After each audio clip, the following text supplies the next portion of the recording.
나사로의 그 부활 사건을 목격한 그 사람들은 아마도 인생 최대의 사건을 경험한 것이 아니겠습니까?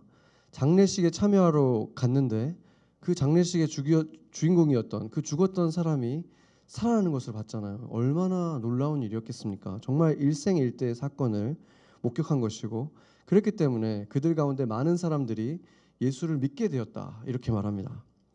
그런데 그 중에서 어떤 사람들은 이 바리새인들에게 찾아가서 이 일을 알리는 자가 있었다는 거죠. 이 일을 보고했다는 거예요. 그 대제사장과 그 바리새인들에게 했는데, 왜 그랬겠습니까? 그 일을 겪고 나서도 일상으로 돌아갔더니, 자기가 살던 예루살렘으로 돌아갔더니 여전히 그 엄청난 권력을 누리고 있는 대제사장과 바리새인들이 더 무섭게 보인 거죠. 그렇기 때문에 그들에게 잘 보여야 됐고, 혹시라도 자기가 의심받을까 봐 두려웠던 것이죠. 우리가 생각할 때 아무리 그래도 그렇게 어마어마한 은혜를 누렸으면서 그런 기적을 보고도 어떻게 그렇게 금방 그 은혜를 잃어버릴 수가 있나, 이렇게 생각이 들 수 있잖아요. 그런데 그런 일들이 얼마나 자주 일어납니까? 우리가 뜨거운 예배 속에서 은혜를 받고, 뜨거운 수련회에서 예배를 받고, 부흥회에서 은혜를 받고 나서 돌아서고 나면, 집에 도착하고 나면, 아니면 월요일이 되고 나면 다시 언제 그런 일이 있었냐는 듯 일상으로 돌아가 버리는 일들이 얼마나 많이 일어납니까? 예수님은 바로 그런 사람을 네 가지 밭의 비유를 할 때 두 번째 밭, 돌밭과 같은 사람들이라고 말한 것입니다. 마가복음 4장 5절 6절을 보면 이렇게 말하고 있죠. 더러는 흙이 얕은 돌밭에 떨어짐에 흙이 깊지 아니하므로 곧 싹이 나오나 해가 돋은 후에 타서 뿌리가 없으므로 말랐고, 이렇게 말합니다. 이것을 보면은 돌밭이라고 우리가 생각하니까 돌만 있는 밭이라고 생각을 하지만 흙이 그 위에 얇게 덮여 있다는 거예요. 그러면 겉으로는 어떻게 보입니까? 겉으로는 흙밭으로 보이는 거예요. 그런데 저희 집에도 뭐 잔디가 있고 풀들이 있으니까 보면 알지만 그런 곳에 있는 것일수록 더 빨리 싹이 나요. 왜냐하면 생명이 위험하다는 걸 알기 때문에 금방 꽃을 피우는 거예요. 어떻게든 살아보려고. 예수님께서 지금 그 말을 하고 있는 것입니다. 그러니까 이런 사람들은 예배 때나 이런 곳에서 금방 반응을 보이고 금방 은혜를 받고 이렇게 뜨거운 예배를 드리는 그런 사람들이에요. 그런데 그만큼 또 금방 그 은혜도 잊어버리는 사람이라는 거죠. 아무 일 없었다는 듯이 다시 원상복귀 돼버립니다. 그 문제가 그들이 가지고 있는 그 흙은 너무 얇고 그 밑에는 아직도 너무나 딱딱한 돌밭이기 때문에 씨가 뿌리를 내리지 못한다. 지금 이 말씀을 하고 있는 것이죠. 그래서 그 삶을 가까이에서 지켜보는 가족들이라든지 룸메이트라든지 이런 사람들이 아니고서는 주일에만 잠깐 만나면 이 사람들은 굉장히 신앙 좋은 사람으로 보일 수가 있다는 거예요. 굉장히 뜨거운 사람으로 보일 수가 있다는 것입니다. 왜냐하면 가장 쉽게 빨리 반응을 하는 사람들이기 때문에 그런 거죠. 그리고 그들은 자기들조차도 그렇게 착각하기가 쉬운 거죠. 예배 속에 누가 봐도 자기가 가장 뜨거우니까. 그리고 사실상 일상으로 돌아갔을 때는 그게 뭐가 문제가 있는지도 모르죠. 왜 그렇습니까? 그 안에 생명이 없잖아요. 그 안에 생명이 없으니까 그냥 그대로 살아가는 거예요. 그게 이상하게 안 느껴지는 것입니다. 계속 그것이 반복되는 거예요. 매주 반복되거나 그 주기적으로 반복이 되는 것이죠. 왜 그렇습니까? 아직 그 안에 생명이 없는 거예요. 에스겔서 36장 26절에서 이렇게 말하죠. 또 내 새 영을 너희 속에 두고 내 마음을 너희에게 주되 너희 육신에서 굳은 마음을 제거하고 부드러운 마음을 줄 것이며. 이게 무슨 말이냐면 마지막 때를 예언하시면서 예수님의 때를 말하는 거예요. 그래서 예수님을 실제로 믿게 된 사람들은 그 전과는 달리 그 종교적인 행위가 있을 때만 살아갈 수 있는 게 아니라 그 안에 이제 새 영이 살아가기 때문에 이제는 그 돌과 같은 그것이 녹아져서 좋은 흙이 돼서 부드러운 마음이 되기 때문에 이제는 그 안에 생명력 자체가 살아가기 때문에 옛날처럼 그렇게 율법주의로 살아가지 않아도 그 겉의 행위로 살아가는 것이 아니라 내 내면의 그 생명으로 살아가게 되는 일이 일어나게 될 것이다 라고 예언하고 있는 것이죠. 그래서 성령이 우리 안에 들어오면 바로 이러한 일이 일어난다는 것입니다. 그런데 만약에 은혜를 계속 받고 은혜 받았을 때 잠깐은 좋은데 계속 일상으로 돌아가는 일. 큐티할 때는 좋은데 일상으로 돌아가고, 찬양할 때는 좋은데 일상으로 또 돌아가고, 이게 계속 반복되고 있다면 이게 무슨 말입니까? 그 새 영이, 그 새 생명이 그들에게 있다는 말입니까? 없다는 말입니까? 그들의 마음이 아직도 돌이라는 거예요. 굳어 있다는 거예요. 그렇다면 그들이 구해야 되는 거는 더 많은 은혜를 주세요, 이거겠습니까? 더 많은 어떤 행위들을 내가 주기적으로 이것도 해야 되겠다, 이것도 해야 되겠다, 이제는 저 예배도 가야 되겠고 저것도 해야 되겠다, 하루에 한 번씩 설교를 들어야 되겠다, 이런 것이겠습니까? 그게 아니에요. 그들에게 필요한 거는 생명인 거예요. 아직 내가 돌이구나, 아직 내 마음이 돌밭이구나, 나는 아직 생명이 들어오지를 못했구나, 마음을 찢으면서 지금 너무 심각한 상태에 있다는 사실을 깨달아야 된다는 것입니다. 기독교를 제외한 세계 종교들을 한번 보세요. 많은 종교들이 강조하는 것이 예식이에요. 종교 행위, 의식, 예식, 율법입니다. 왜 그렇습니까? 무슬림들은 매일 하루에 5번씩 메카를 향해서 완전히 납작 엎드려져서 절을 해야만 돼요. 안 하면 무슬림이 아니죠. 그걸 해야만 되는 거예요. 그리고 카톨릭은 어떻습니까? 매일 미사가 있고 그 교회에서 안수받은 물만이 성수기 때문에 그 성수를 맞아야 되고, 왜 그런 정교도 정교회도 마찬가지죠. 오르토독스도 마찬가지고, 이런 많은 종교들이 그런 계속해서 반복적인 그런 행위들을 하게 하는 이유가 바로 거기에 있는 것입니다. 카톨릭은 묵주를 가지고 있죠. 정교회도 그렇고 기도문들을 암송합니다. 그런 율법 행위들을 계속해서 끊이지 않고 하게 하는 이유가 뭐겠습니까? 이 종교가 그렇게 안 하면 유지가 안 되는 거예요. 그 계속 행위가 없으면 사람들이 그 신앙을 잃어버리는 거예요. 왜 그렇습니까? 생명이 없기 때문에. 그 행위가 없이는 유지가 될 수가 없는 것입니다. 계속해서 그렇게 신앙인으로 살아가기 위해서는 그것을 하지 않으면 금방 냉소적이 돼버리고 우울한 사람이 돼버리기 때문에 그것을 계속해서 하도록 만들어 놓은 것입니다. 시스템적으로 그렇게 만드는 것이죠.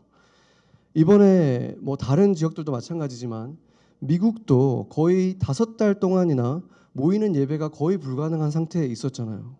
그래서 지금 현재 아직도 많이 못 모이고 있기 때문에 사실은 나중에 이게 오픈됐을 때 과연 얼마나 돌아올 것인가 집계가 거의 불가능하죠. 지금 현재 상태가. 그렇다면 기독교인이라고 불려왔던 사람들, 다른 종교가 아니라 개신교회, 우리 같은 예수님을 믿는 교회, 이 사람들은 과연 얼마나 많은 사람들이 신앙을 잃었을까? 우리가 지금 집계할 수는 없지만 많은 지표들을 보면 우리가 역사상 경험한 적 없는 숫자적인 급락이 일어날 거라는 것을 예상하는 것은 어렵지가 않습니다. 그런데 기독교인들 중에서도 예식적인 예배를 드리지 않고는 신앙이 금방 흔들리고 하루 종일 설교 영상을 몇 개씩 듣거나 매일 듣거나 이런 것이 없이는 신앙심도 약해지고 마음의 평정도 사라지고, 만약에 그런 현상이 자신의 삶에 일어나고 있다면 지금 다른 종교적인 사람들과 별로 다르지 않은 것이 아닌가 돌아봐야만 한다는 것입니다. 왜 그렇습니까? 그것은 영원한 생명과 연관이 있는 너무나 심각한 문제이기 때문에 그런 것입니다. 누구보다도 뜨거운 사람 같은데, 교회에서 만났을 때는 누구보다도 열심히 있는데 실제 일상에서는 그 사람의 성품은 여전히 너무나 이기적이고 경쟁적이고 자기밖에 모르고 질투와 시기가 많다면, 한마디로 성령의 열매가 거의 보이지 않는다면, 그러면서도 자기 자신을 보지도 못하고 있다면 그 사람은 이 종교인들과 거의 다름이 없는 종교만 개신교일 뿐인 종교인인 것입니다. 그렇기 때문에 새싹이 예배 때마다 자라나고 뭐 할 때마다 자라나지만 금방 타버리고 사라져버리는 것입니다. 그리고 안타까운 것은 바로 그런 사람이 많은 사람들에게 그리스도교, 교회를 실망스러운 존재로, 단체로 보이게 만드는데 가장 큰 일조를 하는 사람일 수밖에 없지 않겠습니까? 가장 위선적이니까, 가장 열심히 교회를 다니고 가장 열심히 뭔가를 하고 있는데 성품은 형편없고 세상 사람들보다도 못하고 금방 우울해지고 금방 냉소적이고 네거티브하고 이런 모습을 보인다면, 그 극과 극의 모습을 계속해서 보인다면 그것만큼 불의의 무기가 되는 사람이 어디 있겠습니까? 그렇지 않습니까?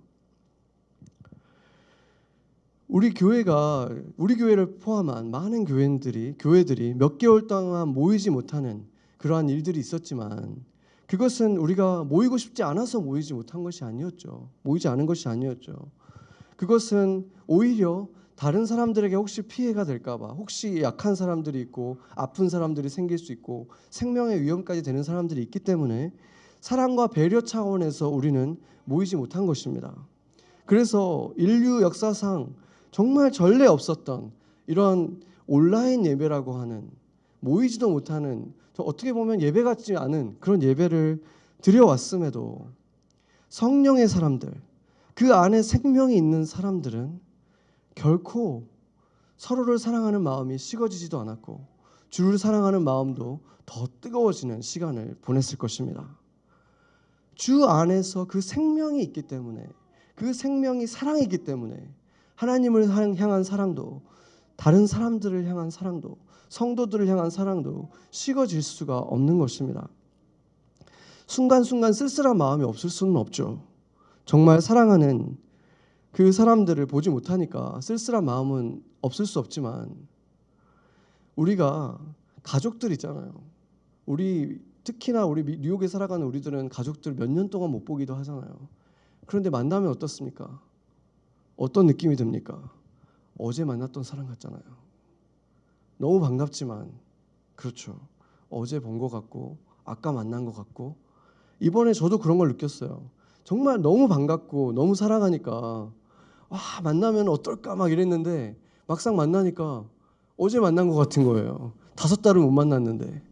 왜 그럴까 내가 생각을 해보니까, 물론 옛날처럼 우리가 막 자유롭게 이렇게 막 포옹을 하거나 악수를 하거나 이런 거 못하는 것도 좀 있긴 있지만, 우리가 그 사람을 계속 생각했던 거예요. 그 사람을 위해서 기도해 온 거예요.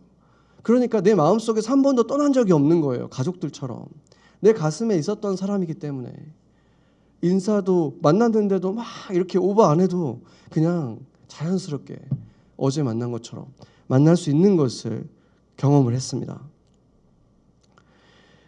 위기가 닥치고 나면은 그 사람은 진면모를 드러내는 것처럼 교회도 마찬가지인 거예요. 평소 때는 다 그럭저럭 비슷해 보였어도 이렇게 위험한 시기, 이런 어떤 위기가 닥쳤을 때에는, 이런 고난의 시간에는 하늘의 소망을 가지고 살아가는 사람, 그 생명이 있는 사람과 여전히 그 생명이 없기 때문에 예배 때는 뜨거운데 삶 속에서는 여전히 자기가 주인이고 여전히 땅의 것들을 생각하며 살아가고 그것을 실제로는 의지하면서 살아가는 사람들의 차이가 극명하게 나눠지는 것입니다. 만약에 여러분들 가운데 그런 상태에 있는 분들이 있다면, 이제는 그 종교에 눈을 가리고 있는, 귀를 가리고 있는 그 비늘이 벗겨져야 됩니다. 조용히 주님 앞에 나아가야 되는 거예요. 나는 사람들과 모여 있을 때 빼고는, 아니면 뭔가 가이드가 없이는 주님과 1대1로 대화할 수가 없다면 그 사람은 실제로 주님과 관계가 없을 가능성이 너무 높은 것이죠. 그렇지 않습니까? 주를 사랑하는데 이렇게 공중 예배 속에서만 기도하고, 다른 때는 그냥 식사 기도 정도밖에 못하고, 뭐 큐티책에 나와 있는 그 기도문 읽는 것밖에 못하고, 만약에 그렇다면 정말 이거는 내가 좀 더 신앙적이 돼야지, 내가 좀 더 은혜 받아야 되지, 이런 문제가 아니라는 거예요. 이 시간에 내 자신을 정말 돌아보고, 나는 정말 아버지를 만났는가, 그분이 정말 내 아버지라는 사실을 내가 가슴 깊숙한 곳에서 경험하고 있는가 돌아봐야 하는 것입니다. 만약에 그것에 대해서 혼자서 너무나 고민이 되고 슬픔이 찾아오면 저나 순장에게 찾아가서 꼭 말을 하세요. 같이 기도하면서 하나님께 어떻게 나아가야 하는가 가이드를 해줄 수 있을 것입니다. 저도 같이 기도를 하겠습니다. 예수님이 이 죽은 자를 살리셨다 이런 사실을 이제 그 대제사장들이 보고를 받았잖아요. 그러면은 그 사람들이 정말로 신앙이 있는 사람들이라면, 조금이라도 하나님과 연관이 있는 사람이라면, 아, 내가 정말 잘못 생각했구나, 이분이 정말 선지자가 맞나 보다, 이분이 정말 하나님이 보낸 사람이 맞나 보다, 이렇게 해야 되지 않겠습니까? 너무 당연하잖아요. 이 사람들은 지금 나사로를 살렸다는 사실을 못 믿고 있는 게 아니에요. 그 눈을 못 보던 사람이 눈을 떴다는 걸 자기들이 다 조사해가지고 확인했잖아요. 부모한테까지 찾아가서 확인했잖아요. 그것까지는 믿었어요. 근데도 지금 이 사람 예수님을 계속해서 따르려고 하고 있지는 않는 거죠. 어떻게 그럴 수 있나? 어떻게 그들은 하나님보다 로마 제국에 대해서 더 걱정하고 있을 수 있나? 이런 사람이 나타나가지고 로마 제국이 우리 뒤집어 엎는 거 아니야? 이런 생각하고 있잖아요. 어떻게 그럴 수 있는가? 우리가 이 상황을 자세히 들여다보면 오늘 본문에는 조금 이상한 부분이 있어요. 왜냐하면 대제사장들이라는 말을 하고 또 가야바에 대해서 그 해의 대제사장이라는 말을 하고 있는 거죠. 그게 왜 이상한 거냐면 구약 성경을 우리가 여호수아서를 보면서 많이 봤잖아요. 대제사장은 몇 명입니까? 한 명이에요. 한 명. 그리고 그 대제사장직은 종신직이에요. 그렇죠. 아론의 아들 중에서 뽑힌 그 사람은 죽을 때까지 제사장인 거예요. 대제사장인 거예요. 그리고 누구도 대제사장이 될 수가 없어요. 근데 본문은 분명히 대제사장들이 있다고, 원문으로 봐도 복수형을 쓰고 있을 뿐만이 아니라 그 무리 가운데 또 한 명이 있는데 가야바는 그 해의 대제사장이다, 이렇게 말하고 있는 거예요. 어떻게 그럴 수가 있나? 어떻게 한 해만 제사장인 사람이, 대제사장인 사람이 있을 수 있지? 그렇잖아요. 그 우리가 의문을 가져야 되는 거죠. 그래서 역사학자 요세푸스에 의하면 뭐라고 말하냐면, 당시에는, 예수님 당시에는 대제사장의 가문인 사람이 있잖아요. 그러니까 아론의 가문인 이 사람들이 있는데 그들 가운데에서 자신들이 추천을 하면 이제 로마 총독이 이제 허가를 해주는 거예요. 그러면 너가 이번에는 대제사장을 해라. 그렇게 세워져서 해마다 돌아가면서 대제사장 역할을 맡은 거예요. 그러니까 그러면 그들이 누구를 두려워할 수밖에 없겠습니까? 로마를 두려워할 수밖에 없는 거예요. 그들의 보스는 하나님이 아니에요. 그들의 보스는 로마 황제인 거예요. 그러니까 이해가 이제 되는 거죠. 왜 그들이 로마 제국을 더 두려워하는가? 하나님에 대해서는 성전 앞에서 장사치들을 막 풀어놓고 그런 말도 안 되는 하나님을 모욕하는 행동들을 그렇게 할 수가 있었는가? 이해가 되는 거죠. 하나님과 관계가 없는 거예요, 이 사람들은. 언약궤가 있는 지성소에 들어갈 수 있는 유일한 사람이 대제사장이잖아요. 그런데 그 사람을 뽑는 것이 유대인도 아니고 이방인, 그 성전에 들어갈 수조차, 제사에 참여할 수조차 없는 그 이방인이 그 대제사장을 뽑는다는, 이렇게 말도 안 되는 일이 일어나고 있던 때가 바로 이 예수님 때였다는 거예요. 얼마나 기가 막힌 일이 일어나고 있었던 것입니까? 그렇기 때문에 예수님께서 그들에 대해서 그렇게 분노하실 때가 많고, 또 그들이 다 가짜였다는 사실을 보여주는 것이죠. 그들이 제사를 지낼 때 하나님이 직접 디자인한 옷, 그 에봇 있잖아요. 그 하늘의 제사장의 옷을 그 흉내내서 만든, 하나님께서 디자인을 직접 해준 그 화려한 옷을 입고 그 높은 모자를 쓰고 있었지만 사실은 그들은 다 가짜였다는 거죠. 로마가 세운 대제사장. 그렇기 때문에 그들은 종교 지도자였지만 목자가 아니라 다 사꾼들이었고, 진짜가 나타났을 때 가장 흥분하게 되는 게 가짜들이잖아요. 그렇기 때문에 예수님을 견딜 수가 없었던 것입니다. 그렇다면 사실은 이제 우리가 더 놀라워할 일은 뭐냐면, 그들이 예수를 미워하거나 왜 죽이려고 했는가, 이런 것들에 놀라워할 것이 아닌 거죠. 더 놀라워할 것은 뭐냐면, 예수님께서 왜 그들을 그냥 쫓아내거나 어떻게 해서든 패해버리지 않으시고 그래도 그들을 그냥 그 자리에 놔두셨는가, 그것이 너무나 놀라운 것이고, 심지어 하나님은 오늘 뭐라고 하십니까? 요한복음 11장 49절 52절을 보면은 이 가야바가 그 해의 대제사장이었기 때문에 그를 통해서 하나님의 예언의 말씀을 하고 있는 것이다 라고 말을 하고 있는 거예요. 가짜 대제사장이 악한 일을 도모하기 위해서 말도 안 되는 악한 말을 했는데 그 말을 한 것은 하게 하신 것이 하나님이다 이렇게 말을 하고 있는 거예요. 그게 더 놀라운 일 아닙니까?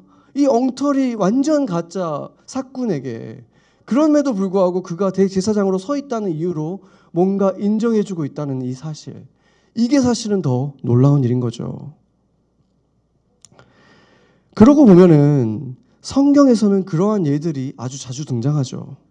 이방의 왕들 있잖아요. 뭐 바로라든지 느부갓네살이라든지 그 사람들에게 그 주변의 민족들의 운명을 결정짓는 꿈을 그 왕들에게 하나님을 전혀 섬기지 않는 우상을 섬기고 자기 자신을 우상 삼는 이 왕들의 꿈을 통해서 하나님이 예언을 주시잖아요.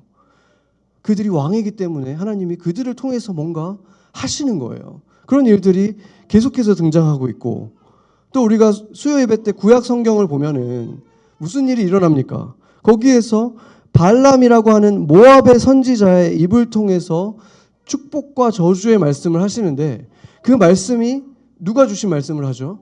자기 생각이 아니라 하나님의 말씀을 이 이방 그 무당 같은 이방 선지자를 통해서 선포되는 거예요. 왜냐하면 이 발람이라는 사람이 성경에서도 굉장히 어떤 영향력이 있는 사람으로 나오죠. 왜냐하면 그 발락이 앞으로 막 궁전을 나가가지고 맞이하잖아요. 얼마나 유명하고 권세가 있는 사람이면 그렇게까지 하겠습니까? 그런데 역사학자들도 그곳에서 발굴된 그 유적들을 보면 발람의 이름들이 기록되어 있는 게 여기저기서 발견된 거예요. 그러니까 그 사람의 영향력은 생각했던 것보다 그 지역에서 굉장히 컸던 거죠. 그러니까 그 사람이 완전히 이방 선지자고 말도 안 되는 가짜지만 그 영향력이 있기 때문에 하나님의 그 사람의 입술을 사용해서 말씀하실 때가 있다는 것입니다. 그래서 대제사장이라는 존재가 유대인들만 놓고 보면 역시 그 로마 총독 밑에 있긴 했지만 유대인들 전체에서는 재판도 하고 정치적인 산헤드린을 지금 이 바리새인과 대제사장이 함께 모인 오늘 이 모임이 바로 산헤드린이거든요. 그러니까 지금으로 따지면 수프림 코트 같은 곳이에요. 그러니까 가장 높은 정치적 또 사법적인 권력 기관이기 때문에 그들을 통해서 하나님께서 뭔가 일하시고 역사하신다는 사실을 보여주고 있는 것입니다. 그렇다면은 지금 이 시대는 어떻겠습니까? 지금 이 시대도 그 권세자들, 지도자들을 하나님이 사용하신다는 것입니다. 한국이든 미국이든 지금처럼 이렇게 극심하게 분열되는 때도 별로 없죠. 종교에서도 정치에서도 지도자들이 이렇게 어떤 반대하는 세력을 보면 막 인정사정 없이 비판하고 한국도 미국도 마찬가지고 물어뜯고 사탄 취급하고 막 이렇게 몰아대는 일들이 일어나잖아요. 그런데 그리스도인들도 거기에 참여를 해서 성경 구절을 막 가지고 가죠. 권력을 가진 사람을 옹호하는 그리스도인들은 로마서 13장 1절을 인용하는 것을 너무 좋아합니다. 제가 읽어보겠습니다. 각 사람은 위에 있는 권세들에게 굴복하라. 권세는 하나님께로 나지 않음이 없으니 모든 권세는 다 하나님이 정하신 바라. 아멘. 그렇기 때문에 이것을 가지고 가면서 하나님이 정한 권세니까 무조건 따라라 이렇게 말하려고 하는 세력은 이 말씀을 하고 반대로 그 지도자를 지지하지 않는 세력들은 호세아서 8장을 인용합니다. 호세아서 8장 4절입니다. 그들이 왕들을 세웠으나 내게서 난 것이 아니며 그들이 지도자들을 세웠으나 내가 모르는 바며 그들이 또 은금으로 자기를 위하여 우상을 만들었으니 결국 파괴되고 말리라. 아멘. 왕을 세웠는데 내가 세운 게 아니다. 나는 그들을 알지도 못한다. 지금 이 말을 하고 있는 거예요. 두 개의 완전히 상반되는 말씀을 하고 있는 거죠. 그렇다면 우리는 어떻게 이것을 소화해야 되겠습니까? 만약에 바울의 로마서 지금 13장에 쓰여진 때가 어떤 기독교 국가에서 만들어진 거라면 훨씬 더 이해하기가 쉽겠죠. 그렇지만 그렇지 않죠. 아시다시피 이 로마서가 쓰여졌던 때는 이 핍박이 점점 심해지고 있던 로마가 이 시대를 장악하고 있던 그런 시대였습니다. 그렇기 때문에 그때 당시에 그 어떻게 보면 로마 제국의 그 관료들, 그 권력에 대해서 너희가 복종해라. 그것이 하나님이 세운 것이다 라고 지금 말하고 있는 거예요. 베드로도 거의 같은 말을 하고 있습니다. 베드로전서 2장 13절 14절을 보면 인간의 모든 제도를 주를 위하여 순종하되 혹은 위에 있는 왕이나 혹은 그가 악행하는 자를 벌하고 선행하는 자를 포상하기 위해 보낸 총독에게 하라. 굉장히 구체적으로 말하고 있죠. 시저나 총독이나 이들에게까지 너희가 순종해야 된다. 이렇게 말하고 있는 것입니다. 그렇기 때문에 이 로마서나 이 베드로전서의 말을 어떤 특수한 상황에서 특수한 어떤 그 정치 집단에게만 해당되고 그들 말을 들으라는 말이다. 지금에는 해당 안 된다. 이렇게 말할 수가 없다는 것이죠. 그때에 비하면 지금 한국이나 미국은 훨씬 더 자유가 있는 나라죠. 종교의 자유가. 그렇기 때문에 그것을 특수한 그때만 해당됐다라고 절대 얘기할 수가 없다는 것입니다. 오히려 그리스도인들은 기본적으로는 권세에 굴복하는 것이 맞다라고 이렇게 봐야 되는 것이죠. 지난주에 목사님 말씀하신 것처럼 예배를 금지한다거나 아니면 신앙을 부정하게 한다거나 예수님을 부정하게 한다거나 그러한 상황이 아니라면 기본적으로는 그리스도인들은 권위에 순종해야 된다라고 말하고 있는 거죠. 어떤 교수가 이렇게 말했더라고요. 권력에 대해서 인격적으로 존경하고 순종하라는 말이 아니라 기계적으로 순종해야 되는 것이다. 그 사람의 인격을 나의 어떤 영적 지도자인 것처럼 인정하면서 그렇게 따라라 이런 말이 아니라 기본적으로 내게 주신 그 권위들에 대해서 당연한 마음으로 순종해야 된다. 그 시스템에 대해서 기계적으로 순종해야 된다. 이렇게 말씀을 하는 거죠. 그렇다면 왜 하나님은 호세아서에서 호세아에게는 이 왕은 내가 세운 것이 아니다. 나는 그들을 알지도 못한다. 라고 말씀하셨겠습니까? 여러분들이 그 이스라엘의 역사, 그 북이스라엘의 역사를 보면 그 왕들의 리스트를 이렇게 쫙 보잖아요. 이 열왕기상 같은 걸 보면은 왕들이 어떻게 세워집니까? 그들이 하나님이 올데인 해줘서 세워집니까? 쿠데타를 일으키고 암살을 하고 계속해서 불법적인 방식으로 왕조가 만들어지는 거예요. 그렇기 때문에 그것에 대해서 지금 호세아서에서는 그 왕들은 내가 세운 게 아니다. 나는 그들을 알지 못한다. 그들은 다 우상 숭배자다. 이렇게 말을 하고 하나님께서 그 왕들에 대해서 평가할 때도 그들은 다윗과 같지 않다. 이들은 다윗과 같지 않다. 다윗과 비슷하게 말한 사람은 손에 꼽죠. 그러니까 그들에 대해서는 하나님이 인정을 안 해주는 거예요. 그렇다면 하나님이 왜 그들이 왕으로 되는 것을 막지 않으셨는가? 이것에 대해서 우리가 생각해 봐야 되는 거예요. 그 악하고 불법적으로 세워진 왕들이 있는데 하나님은 왜 그럼 그걸 그냥 놔두셨는가? 그것을 우리가 봐야 된다는 거죠. 왜 그랬습니까? 그것을 통해서 결국에는 이스라엘이 멸망을 당하죠. 그것을 통해서 타락하고 타락했던 그 이스라엘 민족들이 계속해서 범죄했던 그들이 벌을 받고 심판을 받고 고난을 당하는 일들을 당하게 되는 거예요. 바로 그 왕을 통해서 그것이 더욱 극심해지고 더 급속하게 그런 심판이 일어나는 거예요.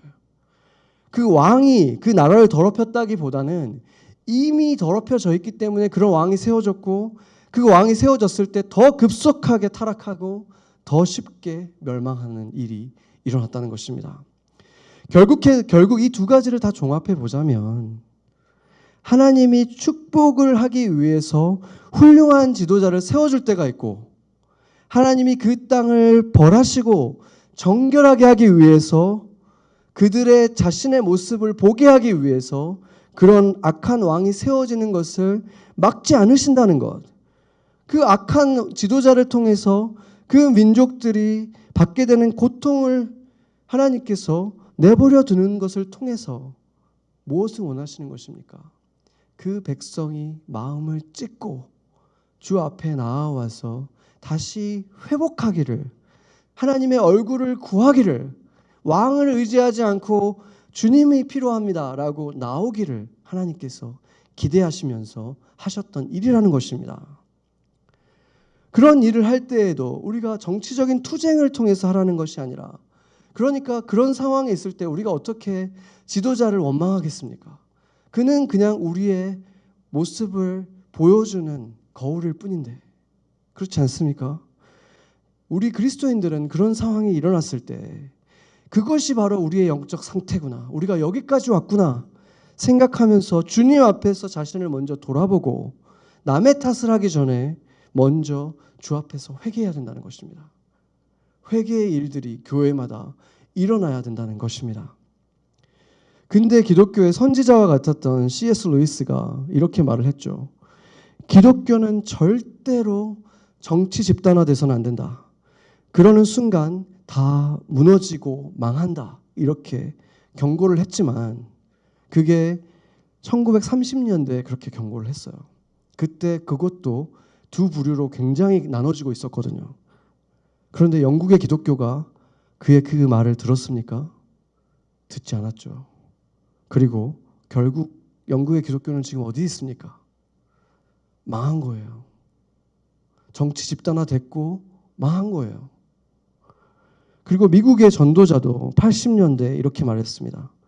저는 복음을 전하는 것이 우리의 부르심이라고 믿습니다.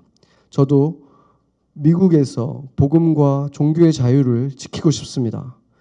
어떤 모습의 종교적 증오도 편견도 보고 싶지 않습니다. 자유주의자들이 60년대에 더욱 조직화된 것처럼 보수주의자들도 80년대에 더욱 조직화될 권리가 있다는 것을 인정합니다. 그러나 종교적 근본주의자들과 정치적 우파가 결혼식을 올린다면 그것은 고통스러운 일이 될 것입니다.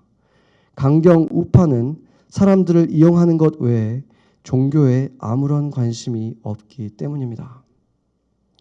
이것은 빌리 그레엄 목사가 1981년에 인터뷰에서 한 말입니다. 이 시대의 미국이 40년이 지났는데 어떤 길을 선택하고 있는가? 미국도 한국도 지금 이 부르짖음을 새겨 들어야 한다는 것입니다. 영원한 곳에 집을 두고 있는 우리들, 그런 우리가 몇 년마다 뒤집어지는 이 정치적 세력과 운명을 같이 한다면 그것은 얼마나 불쌍하고 어리석은 일입니까? 그리고 그것은 하나님에게는 얼마나 모욕이 되는 일입니까? 하나님께서 여호수아에게 축복을 약속하실 때 너희는 좌로도 우로도 치우치지 말라고 했던 것을 우리가 명심해야 할 것입니다.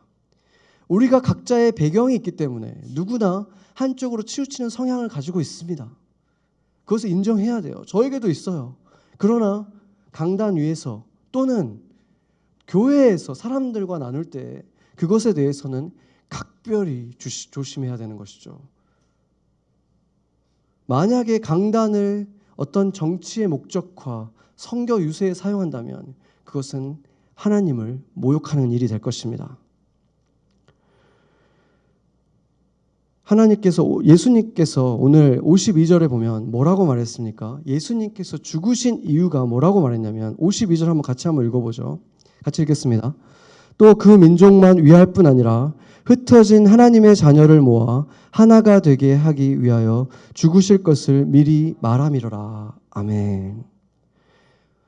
예수님께서 지금 죽으신 이유가 구원을 위해서다라고 지금 말하고 있는 게 아니라 당연히 구원을 위해서지만 모여서 하나가 되기를 위해서다. 이때 이 이스라엘 사람들이 이방인들을 얼마나 무시하고 적대시했습니까? 개라고 생각했잖아요. 이방인들, 로마인들은 또 이스라엘을 싫어했고, 그게 아니라 그분이 죽으신 이유는 너희들이 모여서 하나 되기를 원하시기 때문이다 라고 말을 했잖아요. 주님의 교회는 하나 될 때 능력이 나오는 거예요. 그리스도교는 하나 될 때 능력이 나는 거예요. 예수님의 이름에서 하나가 돼야 되는데 정치가 들어오는 순간 작은 모임 하나도 쪼개지는 거예요. 나는 이쪽이고 이 사람은 이쪽이니까. 그렇기 때문에 누가 그걸 가장 기뻐할지 생각해 보라는 거예요. 어느 부분에서는 여기가 옳고 어느 부분에서는 여기가 옳아요. 그거 너무 맞는 얘기예요. 그런데 그걸 가지고 결국 싸워서 분열되면 누가 가장 기뻐하겠습니까? 악한 영은, 사단은 여기에 붙었던 그게 중요한 게 아니에요. 그들이 나눠지는 그게 너무 중요한 거예요. 그게 너무 좋은 거예요. 교회가, 그리스도인들이 거기에 속아서 거기에 들어가면 되겠습니까? 그거를 조심하라는 거예요.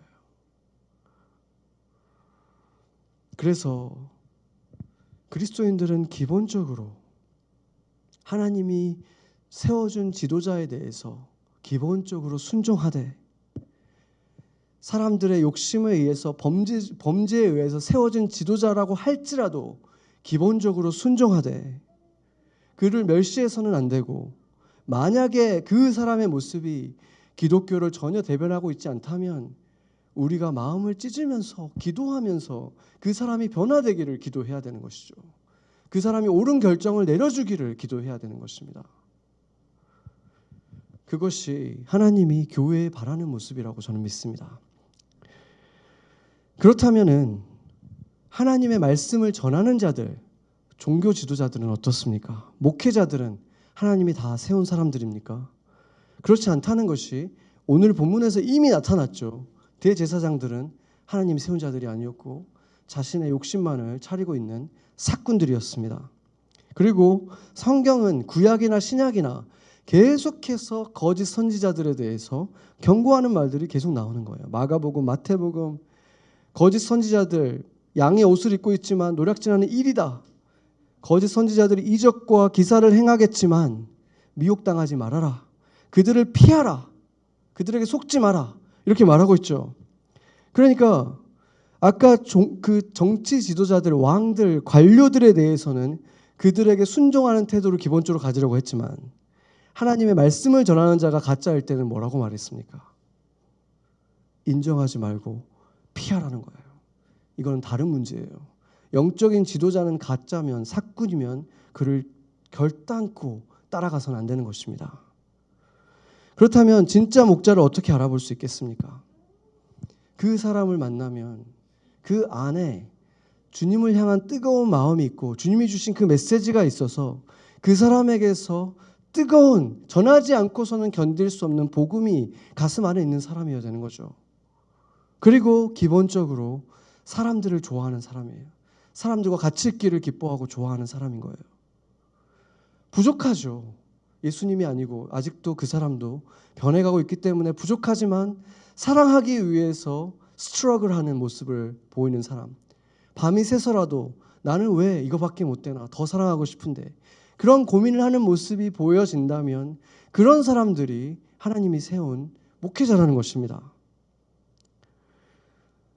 저도 이것을 보면서 얼마나 두렵고 떨리는 마음으로 받겠습니까? 이 대제사장들의 모습을 보면서 나는 내 의지로 세워진 것인가? 하나님이 세운 것인가? 나는 선한 목자가 맞나? 이것에 대해서 저도 정말 이 일주일 동안 스트러글 하면서 이것을 바라봤어요. 나는 사랑이 얼마나 모자란가? 그러나 감히 말할 수 있었던 것은 나는 조금씩 사랑이 커져가고 있다는 것을 깨달을 수 있었고, 부족하지만 내 안에는 전하지 않으면 견딜 수 없는 그 뜨거운 그 메시지가 오래전부터 자라오고 있고 그것은 한 번도 식어진 적이 없구나. 그것을 제가 볼 수 있었기 때문에 부족하지만 하나님이 세워졌다는 것에 대해서 확신할 수 있었습니다. 목회자란 무엇인가에 대해서 제가 신학교에서 깨닫게 되는, 굉장히 겸손하게 되고 제 자신을 정말 깊이 돌아보게 되는 일이 있었는데, 겸손해야 되지만 동시에 이것이 얼마나 중요한 자리인가에 대해서 담대하게 그것을 제가 취해야 되는 것에 대해서 깨달은 것이 있었습니다. 제가 다닌 신학교에 제가 몇 번 말씀드린 적도 있었을 텐데 아주 전설적인 교수님이 있었어요. 그 교수님은 이제 그 브라이언 윗빈이라는 교수님인데 그분은 젊었을 때부터 이미 좀 특이했어요.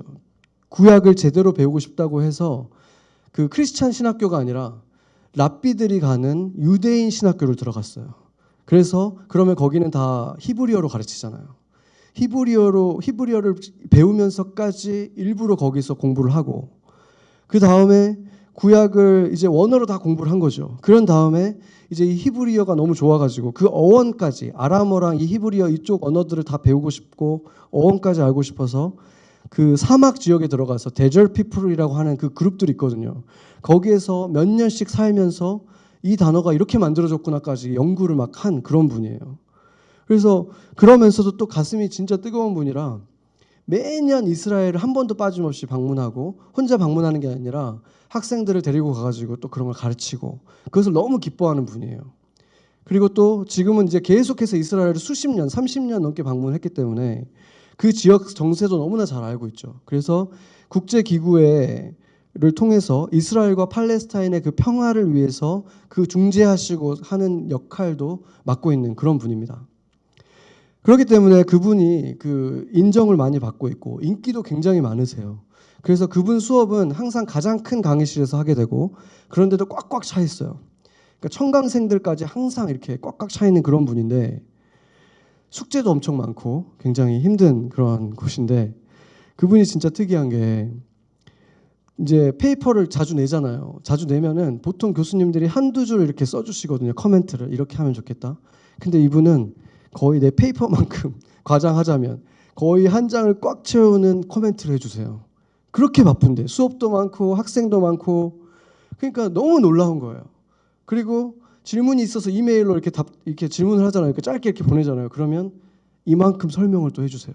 왜 그게 그런 거고. 그러니까 심지어 제가 그분 수업을 한 번도 아직 들은 적도 없었을 때, 알지도 못했을 때, 그분의 학생이 아니잖아요. 근데 제가 히브리어 뭐 궁금한 게 있어가지고 그 헤세드라는 그 사랑이라는 단어가 궁금해가지고 그 단어를 지금으로 따지면 어떤 의미입니까? 제가 보냈어요. 짧은 거잖아요. 근데 성경 구절까지 해가지고 이렇게 거의 논문을 하나 보내주시더라고요. 이게. 그러니까 정말 대단한 분이에요. 너무 교수님으로서는 정말 이런 분이 없죠. 그리고 구약학 교수님이시거든요. 근데 항상 진짜 한 번도 거의 빠짐없이 그 수업 시간마다 결국에는 예수님 얘기하다가 눈물을 이렇게 보이시고 그냥 백발의 할아버지 같은 분인데 정말 감동적인 분이에요. 정말 이런 분이 있을 수 있나? 약간 기적 같은 그런 교수님인데 이 교수님이 수업 시간에 자신의 경험을 한번 말해주면서 이렇게 말씀하시더라고요. 자신이 이제 오랫동안 다니는 교회가 있는데 크지 않은 교회인데 거기서 이제 그 보드 멤버로 이제 뭐 있는데 그 교회에 이제 목사님이 바뀐 거예요. 젊은 목사님이 들어왔는데 열심히 하고 뭐 능력도 있고 괜찮은 목사라고 그렇게 생각을 했대요. 그런데 이제 어느 날 이제 그 말씀을 딱 듣고 났는데 성령님께서 자신에게 이런 말씀을 해줬다는 거예요. 너는 그를 너의 목자로 보고 있느냐? 그 순간 그분이 그렇게 성령님에 민감하고 하나님을 예수님을 사랑하는 분인데 그동안 자신이 그 목사의 설교를 한 번도 하나님의 말씀으로 받지 않고 마치 지도 교수처럼 평가하고 있었다는 사실을 깨닫게 된 거예요. 그 순간 바로 의자에서 내려와서 무릎 꿇고 펑펑 울면서 회개했다고 말해줬습니다. 세상에 어떤 목사가 그분보다 성경 지식이 더 많겠습니까? 제가 그 목사님, 그 젊은 목사님을 생각해 보면 얼마나 주일마다 마음이 두근거릴까 이런 생각이 드는데 그러나 하나님께서 그 젊은 목사님을 그 노 교수님께 보내주신 이유가 있지 않았겠습니까? 나는 내가 뛰어나서 사용한 것이 아니라 너가 나를 사랑함으로 내가 내게 그 모든 지식과 그 열정을 부어주었다는 사실을 잊지 말고 마지막까지 겸손해라. 이 말씀을 주시고 싶었던 거죠. 그래서 그리스도인이라면 지도자의 자리에 있을 때 더욱 겸손해야 되는 것이죠. 내 힘으로 서 있는 게 아닌데 내가 잘해서 서 있는 것처럼 착각하기 시작하면 의의 무기가 아니라 불의의 무기가 되고 마는 것입니다. 로마서 6장 13절을 보면 이렇게 말하고 있죠.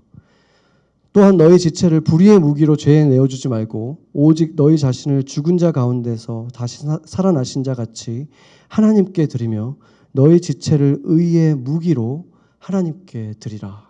아멘. 이게 정말로 놀라운 게 뭐냐면 똑같은 그 한 사람이 불의의 무기가 될 수도 있고 의의 무기가 될 수도 있다는 거예요. 얼마나 놀라운 일입니까? 내가 정신 안 차리고 하나님과 동행하고 있지 않으면 바로 내가 여기서 찬양하던 내가 여기서 설교하던 내가 사탄한테 이용받는 불의의 무기가 될 수 있다는 거예요. 얼마나 우리를 겸손하게 하는 말입니까? 하나님이 주신 달란트 가지고 내가 이렇게 살아가고 있다는 사실을 한 번이라도 잊어버리면 내가 탁월해서 이렇게 하고 있는 거지, 이렇게 착각하기 시작하면 금세 미혹에 빠지고 교만에 빠지고 거길로 가게 된다는 것입니다. 여러분은 세상에 주변의 사람들에게 의의 무기가 되고 있습니까? 아니면 불의의 무기가 되고 있습니까? 만약에 지금까지 불의의 무기로 살았다고 할지라도 내가 이제라도 그 사실을 깨닫고 겸손하게 주 앞에 펑펑 회개하며 나아가면 지금보다 더 멋지게, 이제까지보다 더욱 멋진 사람으로 의의 무기로 사용받을 수 있지 않겠습니까?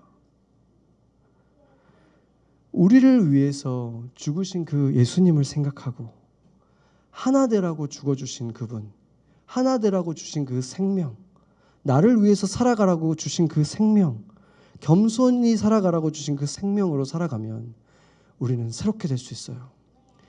돌밭에 있는 사람들이 좋은 밭이 되지 못하는 이유는 하나밖에 없어요. 말씀을 듣고 한 귀로 흘리는 거예요. 깨지지 않는 거예요. 겸손하게 받지 않는 거예요. 겸손히 모든 것을 바꾸는 것입니다. 감사하게. 저 목사님이 말씀도 약간 어눌하게 하는 것 같고 좀 실수도 있는 것 같고, 그렇지만 주님이 나한테 주신 목자가 지금 말하고 있구나. 겸손히 들으면 이 부족한 사람이 하는 말 속에도 진리가 있고 은혜가 있고 생명이 있습니다. 그 말씀으로 변화되는 사람이 있고 새롭게 될 수 있어요. 그 차이는 겸손에 있다는 사실을 기억할 때 더 이상 흙이 살짝 덮어 있는 돌밭이 아니라 좋은 밭이 돼서 저보다 더 훌륭한 사람, 30배, 60배, 100배의 열매를 맺는 여러분이 될 수 있을 것입니다. 같이 기도하시겠습니다.